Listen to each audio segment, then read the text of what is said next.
my name is Sammy.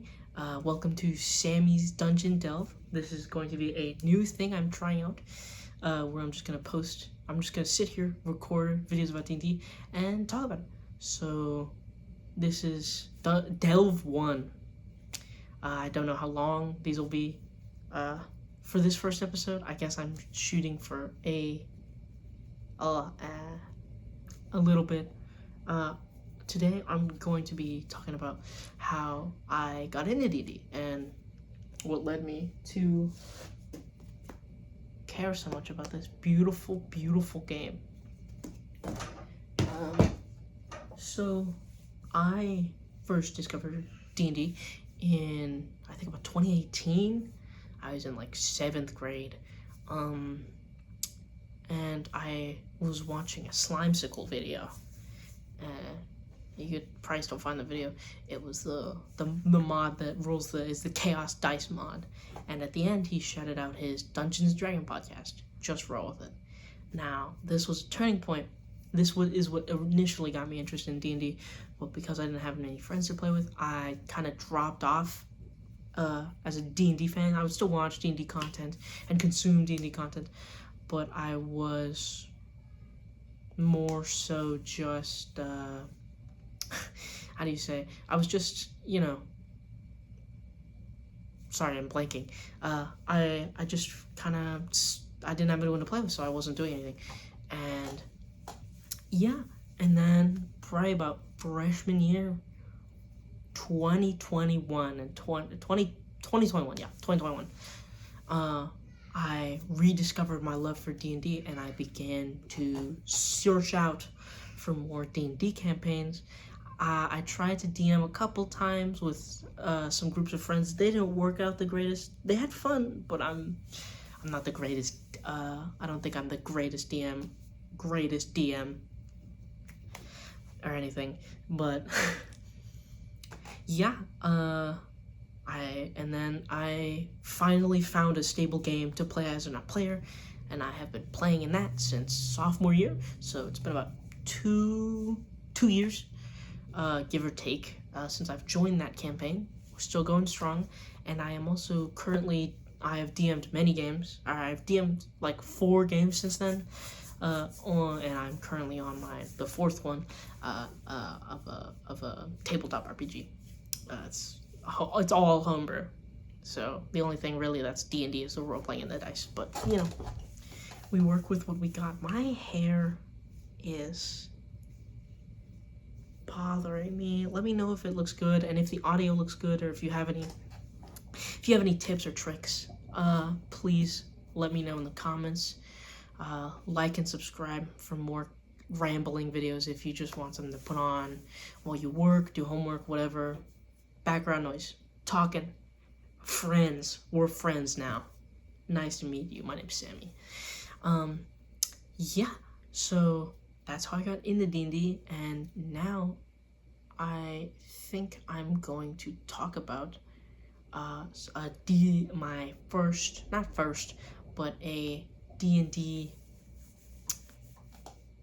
of my D&D campaigns. We're going to talk about the one I'm DMing. I have the notes right here, if you'll give me 1 second.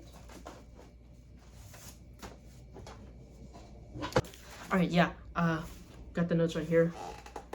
You can see I wrote the faculty instead of the facility. I wrote the faculty instead of the facility. Very funny.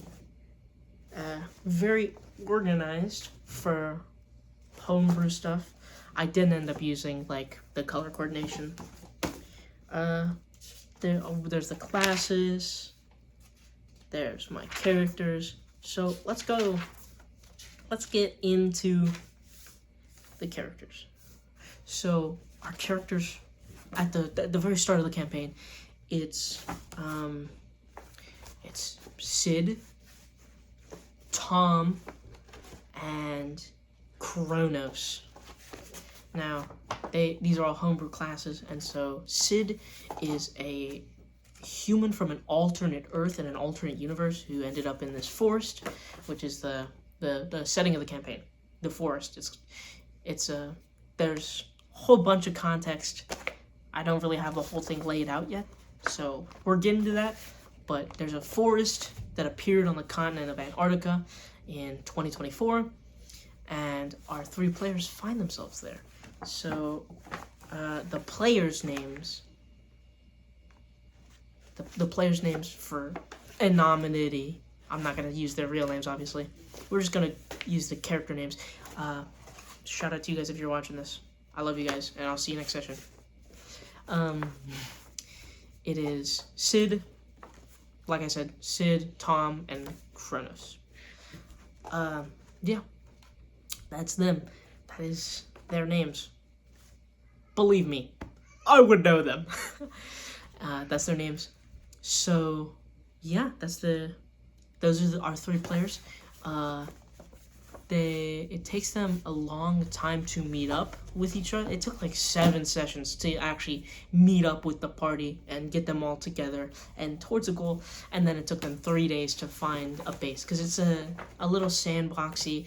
I know a lot of people don't like sandboxes. Well, I know one man who doesn't like sandboxes at all because he has no idea what to do with them. I don't know him, but he's one of my inspirations for making this video. If you're watching this and you don't know Zach the Bold, what are you doing? Are you a boulder or not? I just dropped all of my notes. Are you a boulder or not? So, yeah.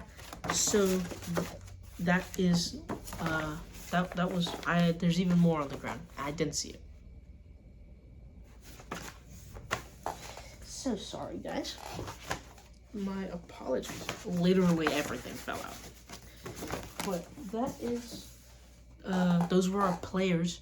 I'm just going to talk about some highlights. So, pretty early on, I figured out that the game was a little broken. There was a little bit of a bug, if you will, with one of my tables. And Tom died pretty horrifically. I didn't finish. I'm so sorry. I got so off track. I didn't finish saying what the rest of the party members were. So Sid is a human from an alternate world, alternate universe, alternate Earth. Tom was an experimented alien monster guy. Very fun.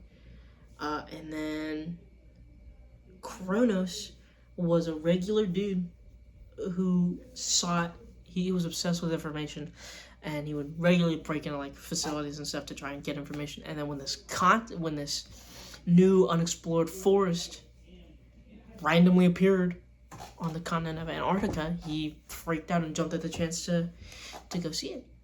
So while going there, he died and woke up in this wooden ice body that was still humanoid, but he was like, his skin was wood, and he had a lot of like ice on him. And then he woke up in a new body. His whole thing is souls. And I'm just gonna talk about Dice Tower. I'm not gonna talk about Dice Tower. I'm really just gonna ramble. I'm sorry if it seems a little sorry if there was a weird cut, something came up. But yeah, I'm just gonna be rambling about D&D. Sorry for looking over that. I'm still getting used to looking at my phone camera. I am recording this on my phone, so my apologies. But yeah, this is just for me to ramble, really, and have fun with it.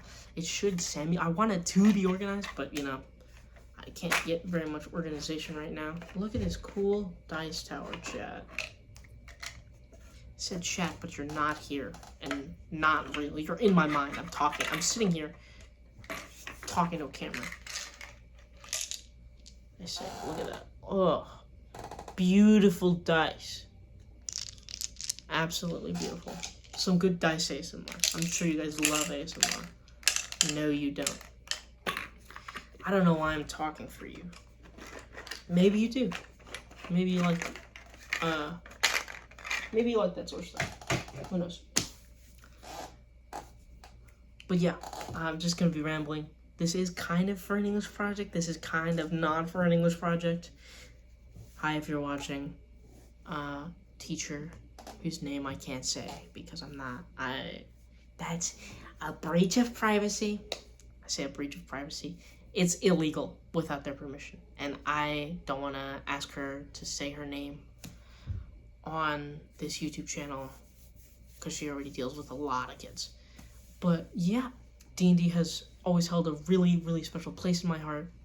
I want to talk about, let me see if I can get this organized. I want to talk about my experiences with being a player first, and then we'll go into me being a DM if this doesn't take too long, because I get heated when talking about my experiences as a player, because I haven't had many good ones. Let me tell you.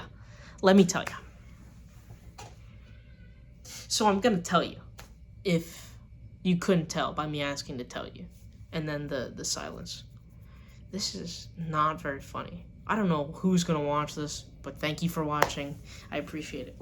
So, the first campaign I ever tried to join, I tried to run campaigns before, so I was in this one shot as a dwarf barbarian with a warhammer.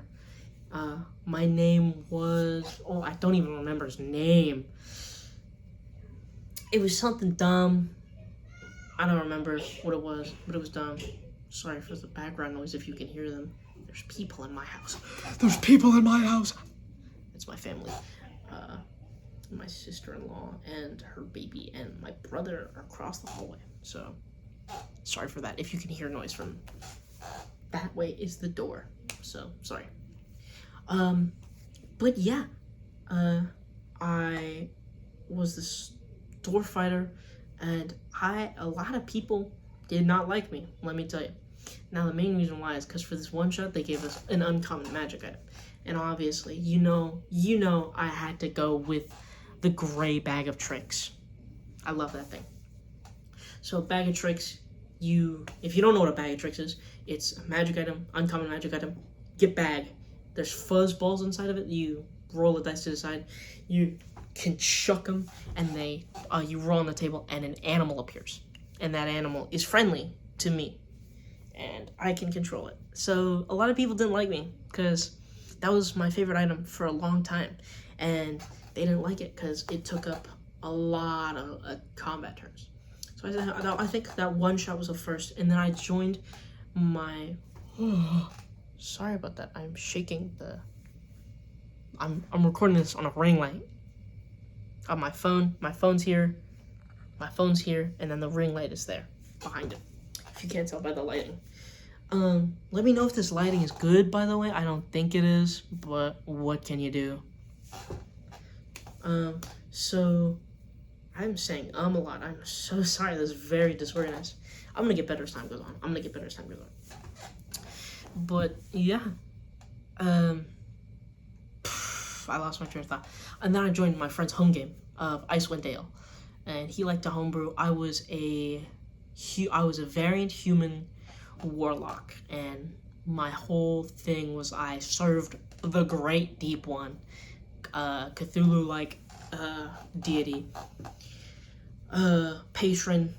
I don't know if they were a deity or a demon. We never finished that game. And the other player was this guy whose name I don't remember. He had an obsession with butter, and he was my friend's. He was a regular at my friend's other games, and so he came in with a homebrew character with a homebrew weapon and everything. I think it was a butter launcher. It was frozen butter that he would shoot at people, and then he'd like chow down on butter sticks. He was pretty cool.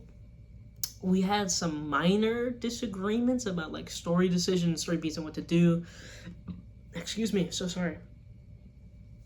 But yeah, that was a pretty good game. It's just my friend graduated, and so my friend graduated, and the other guy was very spotty with showing up. He would show up sometimes and not show up. We had a couple friends join in as like guests. Join the table, but they couldn't like stay permanently, so it was really only me. I was showing up consistently for the most part. Oh, I am so sorry. Excuse me, I will try to make those burps not common. Then this, oh my goodness, the third game, number 3, 1, 2, 3, the third game I ever tried to join, it was horrific, let me tell you, brother. Let me tell you, boy, let me tell you. It was, so I joined this, and all of these games so far, other than the home game, have been online. Every game I've played ever of D&D has been online.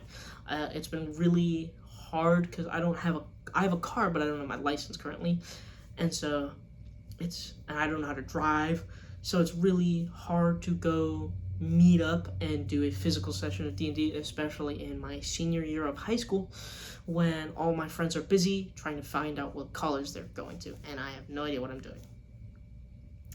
But I was just so mad. I got off on a little side tangent there. Back to the focus. I joined this campaign online, and the DM, everybody seems really nice. I hadn't talked to them. I talked to the DM in a voice chat before, and I was a barbarian because I really liked being a barbarian back then. I was a barbarian who the way he raged was unique. I wanted it to be a little unique because instead of like freaking out over the big things, he'd freak out over the small things. So he'd go to drink some water and spill some on his shirt, and he'd rage because minor inconveniences. My whole thing with him was minor inconveniences, and he was some guy from a village, and he was a folk hero because he saved his village from goblin attack by taking the village head's warhammer and raging out because the goblins interrupted his wood carving. And so he crushed them, and then he left to go search into calming down, really, because his whole thing was like, oh, these minor things get me mad, but I don't feel anything for like major events. Major events, like his sister I had planned for his sister to have like a disease of some sort, and it didn't make him mad. He was only mad at the small things, like the fact she couldn't hold like a spoon straight. That's what made him mad the most, is that she kept spilling her food and he kept having to even clean it up, which was funny. But so I joined the session. It's online, and the DM tells me, hey, so the party's in combat. They're gonna start combat this session. They're gonna start combat this session. And I was like, okay. So for context, the party. This is what the DM told me. For context, the party had just they found a hole in a tree, and they pried it open, and it was a portal to hell, and demons came spilling out. Your guess is as good as mine. He didn't give me any more context than that. There was no notes. I didn't see like a last time, no recaps, no like synopsis, no nothing. We're almost 20 minutes in. Yippee! It says 20 minutes at the time of recording. It's 20 minutes, but I'm gonna have to cut some stuff out. So they're yelling, and so I was like, yeah, no problem, man. I get it. It's combat. And I was like, okay, so he's gonna because I assumed he would like introduce me before combat started. And so so the session starts, the whole party's there, and they enter combat. And I'm like, okay, maybe I'll join in at a real pivotal moment, maybe he's saving it. An hour goes by of real combat time. In real life, in IRL, an hour goes by, and I'm just kind of here. I'm just sitting there muted, snacking on Cheez-Its.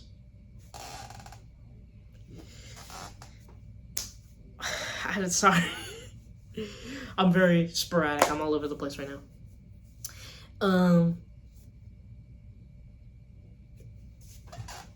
The pit! Sorry about that. Yes. So an hour goes by. I'm just there. He hasn't introduced me, and I'm like, okay, maybe he'll introduce me later. 2 hours go by, and 2 hours go by, and we're on break, and he's like, hey man, is everything good? You still here? I'm like, yeah, I'm good.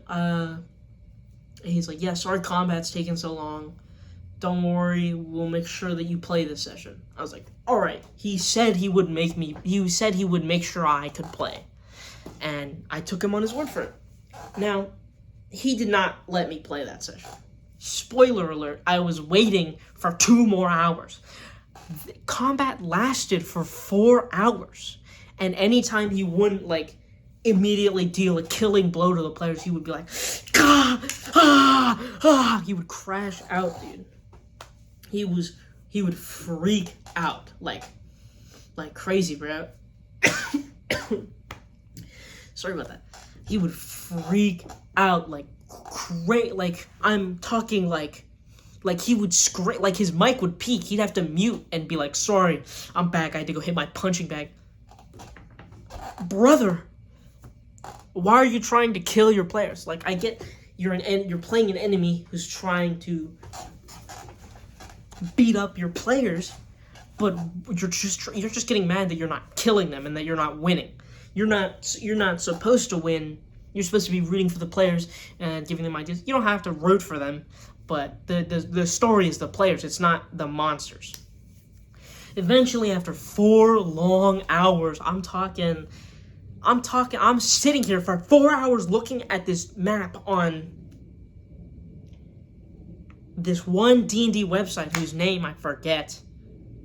It's the one everybody uses. I don't remember. It's Dice 20 something? I don't know. I'm thinking of Dimension 20. No. Something. The one that everybody uses for maps.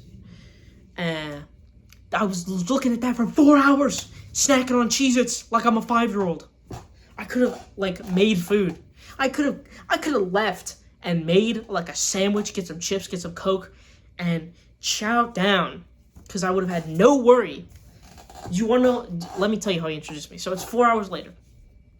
The party's wrapping it up. They're getting in their wagons, and then, bar for bar, he goes, oh, by the way, guys, you see some guy in common clothes and wearing leather armor with a warhammer walking down the road.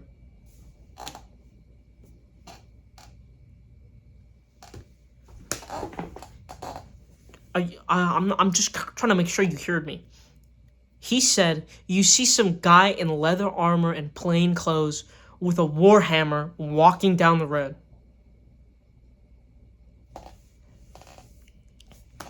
You made me wait 4 hours. 4. Not one, not 2. 4 hours. Are you crazy? You're psychotic, actually, I think. And so I'm waiting there for 4 hours, and then he just gives me a 1-line introduction. And the party, for no reason at all, goes, hey, welcome. Hop on the old cart. We'll take you to town with us. They didn't even say we'll take you to town with us. They were like, all right, cool, man. Welcome to the party. Now, I can forgive that they're tired. It's been 4 hours of combat. But 1 line of text, I was sitting there. And then this... And so sorry, I'm like furious. I'm so mad. So the party says, welcome, and then the session ends. Right there. Nothing else. He had me wait in a voice chat for 4 hours and do nothing except say, sure. I didn't have to be there at all. Like, bro, I didn't have to go at all. I didn't have to be there. And that's what makes me mad. Is that my introduction session is supposed to be something big. At least if you're introducing a new player to a new group, you want to make sure they vibe well. You want to make sure the entrance isn't, like, done too poorly, at least, in my opinion. But no, 1 line of text. A sentence. And so the next session, that kind of killed this game for me, but I stuck around for 2 sessions. So I think I stuck around for three sessions in total. So the second session, we're in town, and the party's action, each party each party's unique, to each their own and everything, but they were just a little strange. I mean, they're like, all right, let's go make some money. So one person went to the shops. I went with them because they seemed like the most friendly. This one person went to go sell off all the monster and demon parts. Ow. One person went to go sell off all the monster and demon parts. One person went to the town brothel, or the city brothel, to clean up any fluids, as he put it. For money? Okay, man. They were really kind of heavy on logistics. And logistics are nice. I like some logistics and like some realism in my imaginary game in my head. But that's a little anything for money, I guess, but still, even then, I'm like, okay, a little strange. One person goes to the temple, and I think the last person went to go secure our lodgings. I don't remember any characters' names because I was there for 3 sessions. And so I went with a person selling the body parts, and I bought a pair of woodcarver's tool and some wood. We get back to our lodging, and I begin carving. So I carved some wood. I don't remember what I was carving. I carved some wood, and then they're like, let's do a test spar to see how our new player does. I was like, okay. And they put me up against the monk. They put me, the barbarian, who has 30 feet of movement, up against the monk, who I'm 99% sure was a tabaxi. We're level, 9, by the way. I'm gonna get... They're level 9. I'm level 4. No, I'm not even. I'm level 6. I'm level 6. And so I'm like, okay. Before the match, I take a swig of water and a little drips down my... And that's how I crash out. And I run up to him, and I do a lot of damage. I crit, I think, on my... No, I'm getting ahead of myself. I attack, I do decent damage, and then I end my turn, and he runs away. But he doesn't run too far away, because he's just taunting me, and he activates his magic item, and he hits me a little bit, and then I go in on him. I hit a nat 20, and I did a whole heaping ton of damage, because I think I did reckless attack. I reckless attacked him. Yeah. And then he took a lot of damage. I think it was some absurd amount of damage. I don't know how I got that much damage done. It was crazy. It was very fun beating this very cocky monk and this guy who was even out of game, kind of mocking me. But the DM immediately went, "Oh, that's a major wound." Now, I love major wounds. Not in PvP, and number one, I don't like PvP. I will occasionally let my players do PvP because it makes sense in the story, but I do not like PvP. PvP is not very fun. My players love PvP, but I just don't like player versus player. It's just, something's weird about it. It doesn't fit in most of my stories either. So, that was one thing.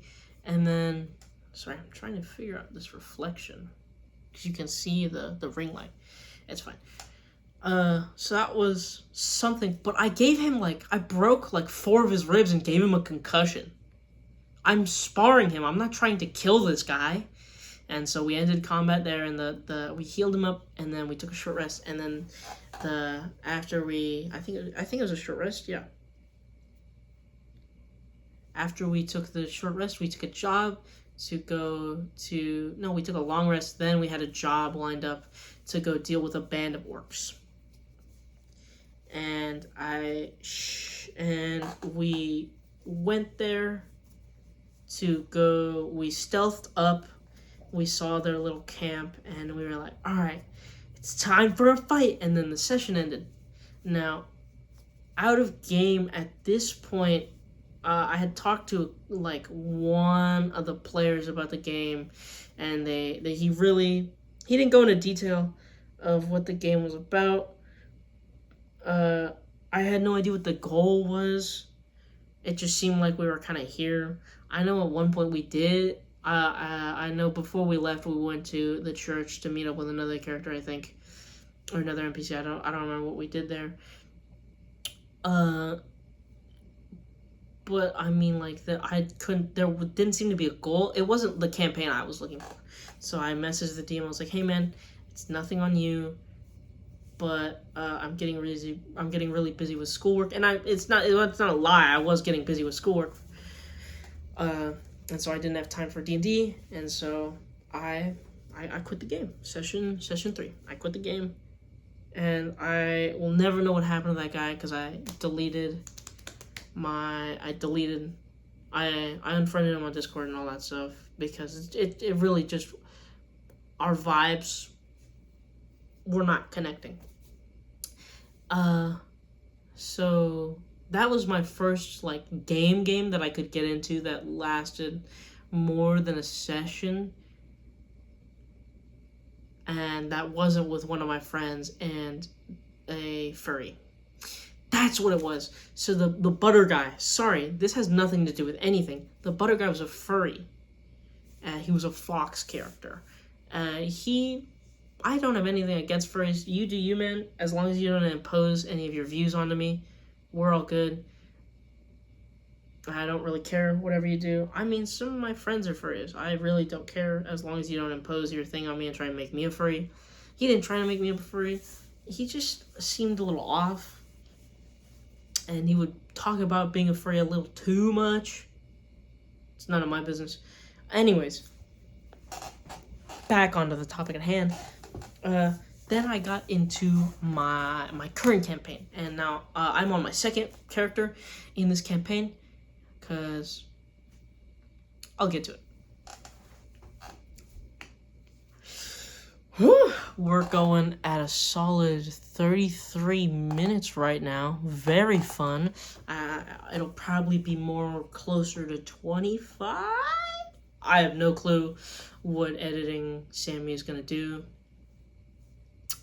If you hear me refer to myself as Sergio or Sammy, my name is Sergio, but online and among close friends, I go by Sammy because it's my initials. My initials spell out Sam, and then to make it nicknamey, because there's not a lot of stuff you can do with, there's not a lot of nicknames you can do with Serge, like with Sergio, and so Sammy, and that's me. So then I joined my next campaign. I made my next character, who I love with my whole heart and whole soul. Is this old war machine named Tom. Tom was 57 at the start of the campaign. Now, Tom is very near and dear to me because I put a lot of myself into him. That was very good. He was a very good character. He's very good and great guy. Great person to play as. It was very fun. And so, sorry. Tom was a war machine. He was built for war in a resource war, and he had won battles for 57 years. And Tom had two directives, really. It was either to live and win or die. It was to win the battle or die losing. And Tom eventually woke up in a junk pile after his last battle, where in his mind he couldn't do either of the things he was made for, which really bummed him out. Sorry about that. I had to get some water.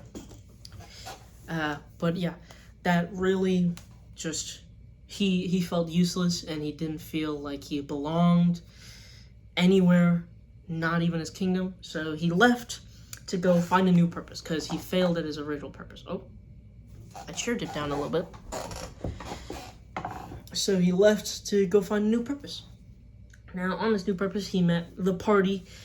And my goal with Tom was to get him to realize that, to have him become a protector of the party. Now, one of my fellow players, we'll just refer to them by their the character name, Guinevere. Gwen min-maxed on accident, which is fair. You can do that. It's really hard to do that, but you can do that. And so they could do a lot of damage pretty early on.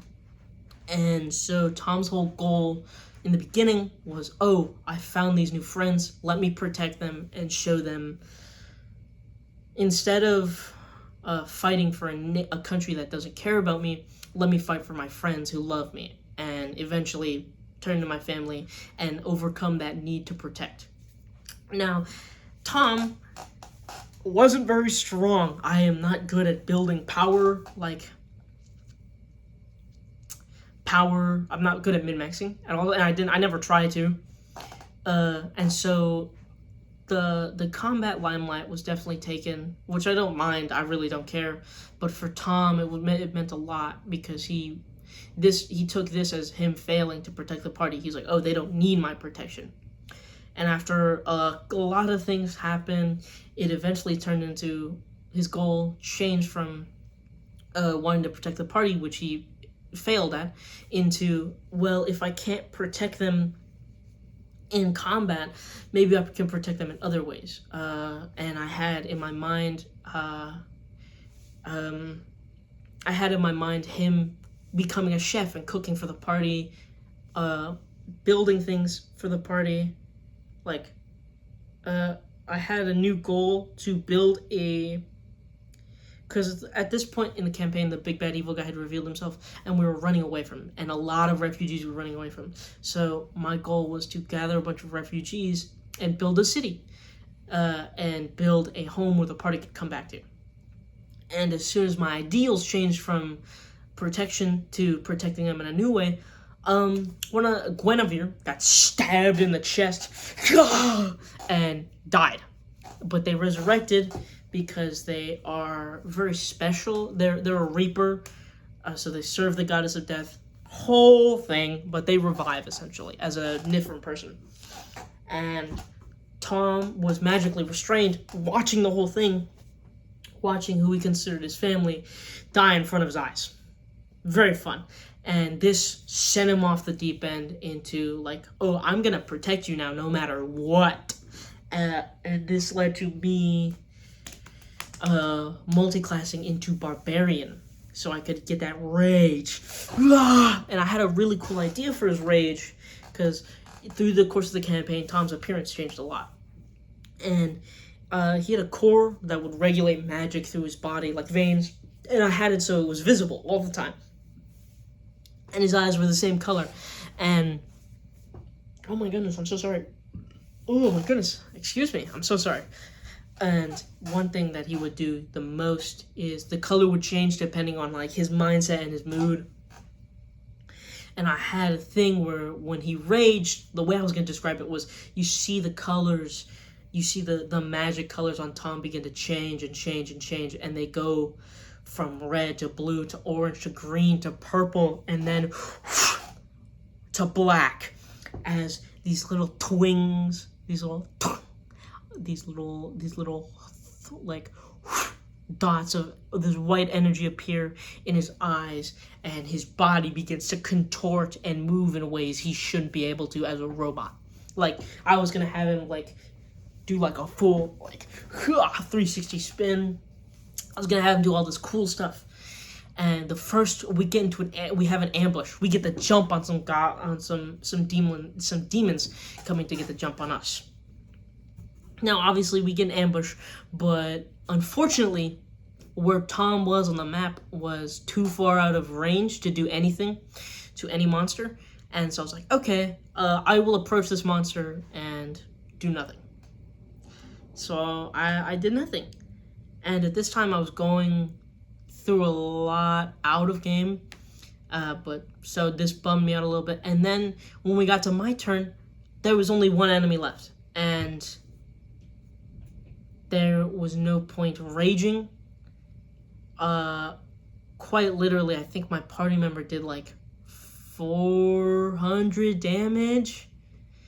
So there was no point in raging. There's one enemy. What is that gonna do? So that really killed that game for me for a while. And eventually I bounced back because I had a brilliant idea. It was not a good idea. Foreshadowing. Spoiler alert, it was awful. I should never have done that. So what I did was I got with another party member, and we had this NPC traveling with us who at this point had been just unconscious, who the big bad evil guy had he'd taken over his body multiple times and had used him to track our location. And so I was like, in my mind, Tom was like, okay, remember, robot killing machine, important. He's like, okay, we can't, the party won't just drop him somewhere. So what I'm gonna do instead is I'm gonna kill him. So Tom got together with another party member, poisoned him. There was dice rolls made for the party to see what he was doing and figure out, but they didn't roll high enough, unfortunately. And so this NPC died, and these two players really crashed out on me, called me immature, called me a whole heaping bunch of things. But not only did they attack me in game, they attacked me out of game. So like in IRL, I was getting some very rude messages, and they didn't like what I did. And frankly, it was a dumb idea. D&D is a collaborative game. Never go behind your party's back. And if you do, number one, clear it with the DM first. This was cleared with the DM, but I don't think but he really did urge me against it and against doing what I did. What I should have done is talk to the players and been like, hey guys, I have a plan that will end up killing this NPC. And we had talked to this NPC for like 4 sessions. Also important context before you crash out on and type an essay out in the comments. I already know. I've apologized for my mistake. We've made up. Everybody in the party is made up. Everybody in the party's made up. We're all good now. But at the time, we were not good. And so I left the campaign for a couple months, and there was no D&D for me. None at all. And then I came back. There was a chance. There was a light at the end of the tunnel. Hey. There was a light at the end of the tunnel, and this player who I severely wronged because I didn't talk to them, I had messaged them, and I was like, hey, I apologize. I shouldn't have done that. I should have talked to you first. D&D's a collaborative game. I should have never done that. I shouldn't have gone behind your back to do that. I should have been honest and upfront about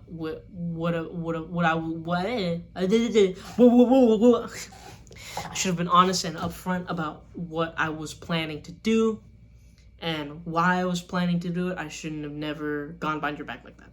They accepted my apology, and there seemed like a chance I could join back the game. So I made a new character, and now we get to my new character. Now, Tom had a character named Ava. She is the person who rescued him and repaired him. And in a one-shot we did, taking place in the same world, I played as Ava's uncle, Gunther. And Gunther unknowingly released the big bad evil guy upon the world. Oh, excuse me, I'm so sorry. He did that, and then, so my new character, I decided to keep it in the family, and I made Ava's younger brother, Felton Hawthorne. I wrote out his backstory and everything.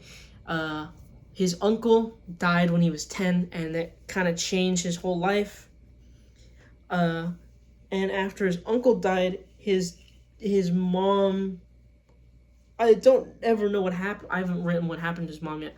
I have no idea what happened to his mom. But his dad was alone when his uncle died. And within a year, he got over his dead brother by getting under somebody, and he married his stepmom, who was not the nicest to Felton. And so Felton and Ava wasn't offering any comfort. So Felton met with his uncle's best friend, another character from that one-shot, Echo, and was like, hey, you're gonna get me out of here because I don't want to be here anymore. So Felton left home, I think around 12, and then he adventured with Echo, who was a really renowned mercenary, for 2 years. And when he was 14, he got Echo to tell him the story with his uncle, and also Echo got Felton into a magic university where he then studied for the next 20 years, making a singular friend, but being an unparalleled genius in magic and technology. That's right, baby. Felton Hawthorne is an artificer. You can't see it. Oh. Got a bit of a double chin, guys. Sorry if my face looks dry or if I look disheveled. It is, I have no idea what time it is, but it's after school and I had just gotten home and I need to record this. But yeah, I'm a little close, but it's fine. But yeah, so that's Felton, and Felton has two sides. He's got his adventure side, and he's really got three sides. He's a paper airplane. I don't know. Yeah, that works. A paper airplane. So the first side is he's really friendly, very intelligent, very smart, very outgoing. He's very confident, not afraid to ask questions. His second side is he has a deep, deep hatred in his heart for evil creatures and evil people, because an evil person took his uncle from him, and he heavily desires revenge. And so when it comes to people of evil alignment, he does not hold back. He met up with a party because he had heard rumors after torturing some bandits. Very, like, extreme. Very extreme. And so that's how he met the party. And his third side is his extreme guilt and wants to redeem not only his uncle, but very recently himself. Because of his actions, he released another main villain. The main villains of the campaign are the four horsemen of the apocalypse: conquest, plague, death, and famine. He released famine, and his uncle released conquest. And you can imagine how dooming hundreds and hundreds of lives kind of like bums you out, and so he feels extremely guilty, and his whole thing is like, I need to redeem not only myself but my entire family at this point, my bloodline. And that is my characters and all the character sides of, oh my goodness, I'm so sorry. A little yucky. That's that's what it's like for me playing D&D. I've had some pretty negative experiences and some pretty positive experiences. Now, let's go on to the next segment of this video. I'll try not to make this one as long as the next one, because it looks like this should be around this 40-minute mark. Maybe 35. I have no clue what time this is. But now we get into me as a DM. Now, as a DM, I have DM'd I've DM'd a lot of home games. A lot of games with friends. Mainly, I DM custom-made systems because it makes me feel freer. I have DM'd D&D 5th edition, not D&D 5.5, 2024 rules. I don't like the rules. They're personally not for me. I just use 2014. So, with me as a DM, let's start with my first couple games were in freshman year. I had been DMing a game called The Forest. Now, if I told you guys, I talked, sorry, I like trying to form sentences in my brain, so I'm a little slow. I talked about the facility. Now, the facility was really just an upgraded version of The Forest, with me having much more experience as a DM, and the players having much more experience as players. the forest had no plot line at all. It went on for way too long. There were too many people in the game, too many NPCs, too many like strings of a plot that never like fit together. There were too many puzzle pieces, and not enough, and none of them were correct. They were all from different boxes, basically. So that it was creative. They had fun. It wasn't good though. It wasn't good at all. I had a real big problem with dream sequences where my players would not literally fall asleep because I would be with one player so much in a dream sequence. Next, we had this one game I tried to run online. It was pretty simple. It was just going to be like a standard adventure run. I was going to have them... I was going to have the climax of the campaign be they fight off a band of orcs coming for their like home base town that I was going to have them improve by doing quests. And I had 3 players. It was a giant or Goliath fighter, tiefling sorcerer, I think, and human rogue. So pretty diverse, very diverse. The Goliath was a blacksmith. I don't remember what the sorcerer was, and the rogue was just a rogue. So we're gonna give them names. So we'll just call the Goliath. And then the sorcerer. It's Goliath, sorcerer, and rogue. Names that work in my head. Sorry. And so the party all finds themselves encroaching upon this town at different points. And this town does not smell good. It smells like doo-doo here because there's a bunch of crazy cow farmers who do not clean up after their cow, and this whole town smells like poop. And so they go after some small red flags, nothing really too important. I guess I can talk about it. The Goliath was a blacksmith, and he was trying to steal materials from the blacksmith. And this blacksmith had a lot of kids, and he was like, "Hey, if my kids ran out of goblin ears to go chew on, if you can get me some goblin ears, you can take a couple bars of material instead of trying to steal them. Because if you try and steal them, I will kill you." So he was like, okay, so he took that side quest, and that was really all. But he just kept trying to steal this guy's stuff for no reason. And he's like, well, I need materials. And I'm like, I'm going to give you materials when you start doing quests and everything. It's session 1. Please calm down. No, I didn't say that to him. I should have at that point, honestly. Because this went on for like 30 minutes. Anyways, the party goes to a 2-floor building. The bottom floor was a tavern, and the top floor was an inn. Now, on the top floor, they took a quest to go deal with the smell. So the party took this as, hey, let's go kill these cows.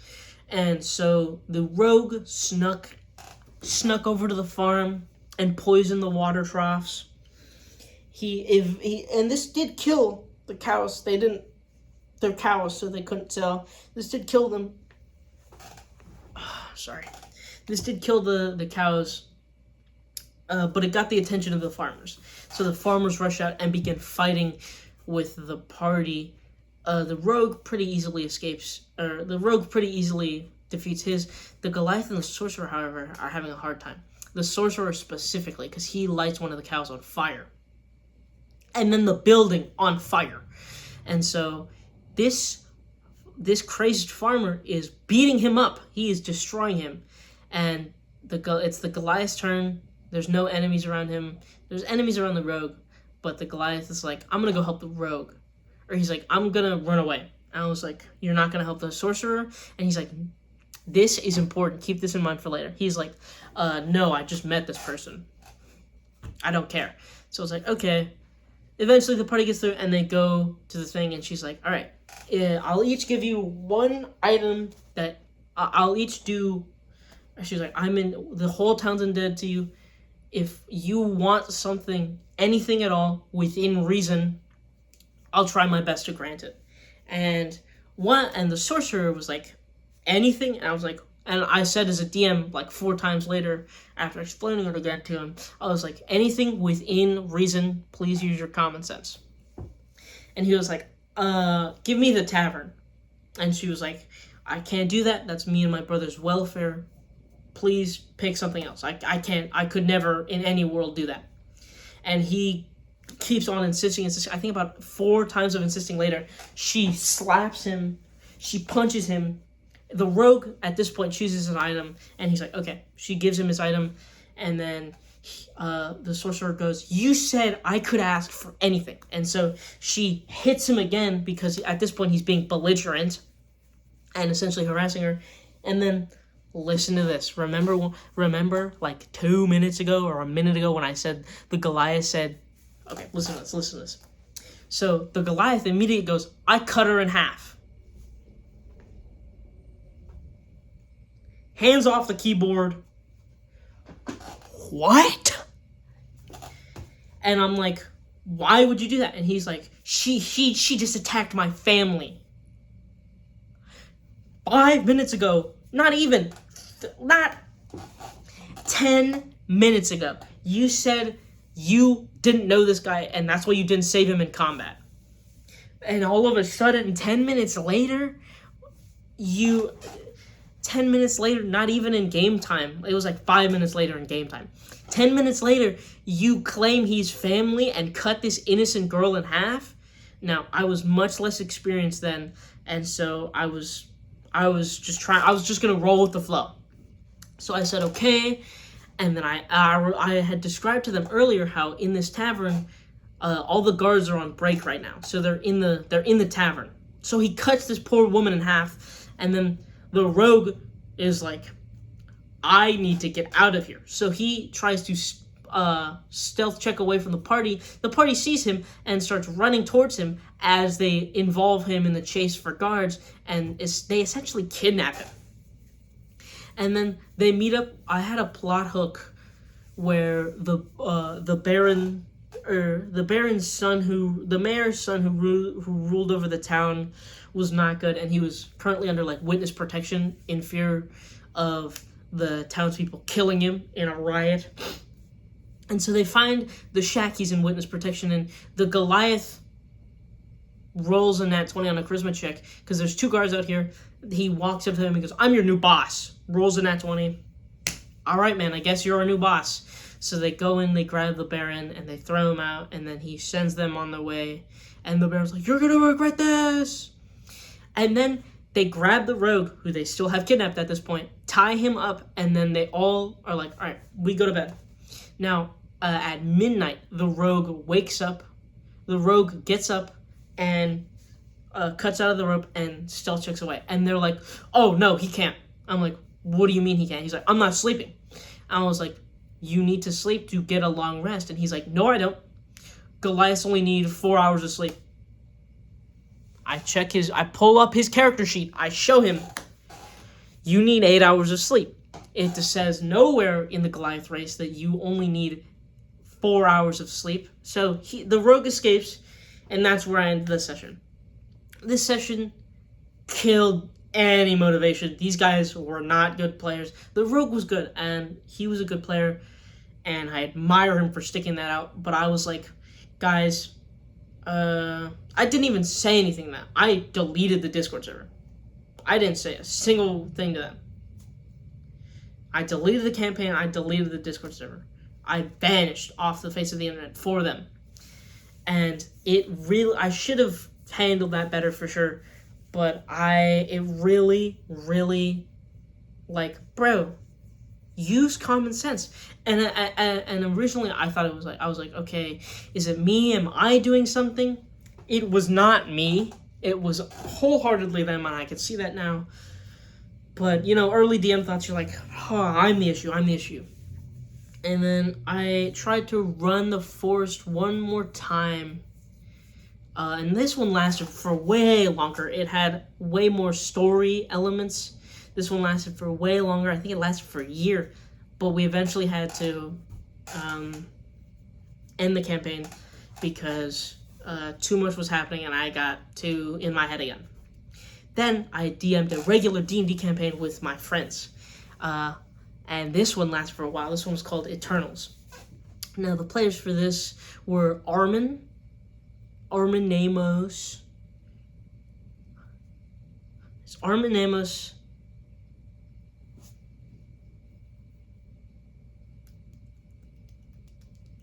Robot Man, whose name I forget. I'm so sorry. And then Orc Lady, whose name I forget. I'm so sorry. I haven't talked to Orc Lady in a while, and I just forgot. Menace. Robot's name is Menace. So it's Armin and Menace and Orc Lady, whose name I forgot. I'm so sorry that I forgot it. Or half orc, half orc. And so the party had some great adventures. This D&D campaign was amazing. It was a little scuffed at times, was like with me like trying to dip my toes into battle mapping and dungeon mapping and failing horribly. But yeah, no, that campaign lasted for a long time. It was good. The party was enjoying it. Their only complaint, I think, was I kept taking away NPCs from them because they kept having to travel to places, and they were like, we want some permanent NPCs, and I gave them a permanent NPC, but he died. Unfortunately, but he died for story reasons that helped. It wasn't useless. It helped move the plot along. It helped move the plot along. I didn't really want to kill him, but they were kind of depending on him a lot. And to make sure they didn't become fully dependent on him, I got rid of him. But he died in a meaningful way. He died in a very meaningful way with a very big story reveal about some stuff. But it was very good. This campaign went on for a long time, but it eventually ended because one of my players got a deck of many things. And DMs, if you're a new DM, like I basically am, don't give them a deck of many. Just don't. No. Like, okay, maybe give them. Don't put your hands into many things. Pause. Resume. Pause. Resume. Sorry. Don't give them anything. Deck of many things. Don't give them the magic bag of beans either. Pyramid. Huzzah! No, do not give them anything. Give them the items. I'm not saying don't give them magic items. I'm saying don't give them a deck of many things. Because my player drew the wish card, and he got 3 wishes. And it took him like 2 weeks it took him 2 weeks, and he hadn't decided at all what his wishes were. And eventually, due to some IRL circumstances, I had to end that campaign. And I very recently started the facility, as I told you, with those 3 players. They are enjoying the campaign so far. I'm doing a much better job DMing, and very soon I'm starting a new D&D campaign called The Souls Odyssey. It's a campaign. I have a map. I'm making a map with my friend, like a world map. I have the gods written out. I don't have much lore written out, but you know, we're getting to that. We're getting to the lore. I have the lore of the gods written out. I know what's happening with the gods, but I just need to write a bunch of stuff down. A lot of pre-prep. I don't know who my players are going to be. I know who one player is going to be, and that's because I told her she was going to play, because she was been wanting to play D&D for a long time. She's a new player. So that'll be fun. It's called The Souls Odyssey. It's a campaign about... a lot of my campaigns are like dark, horror-esque, really mind-breaking things.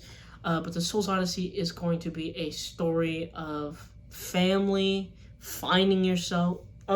mainly finding who you are in this... Mainly finding yourself and finding what it means to live a meaningful life and how to give that meaning to your life. Very hopeful message for that campaign, and I'm very excited to see where it goes.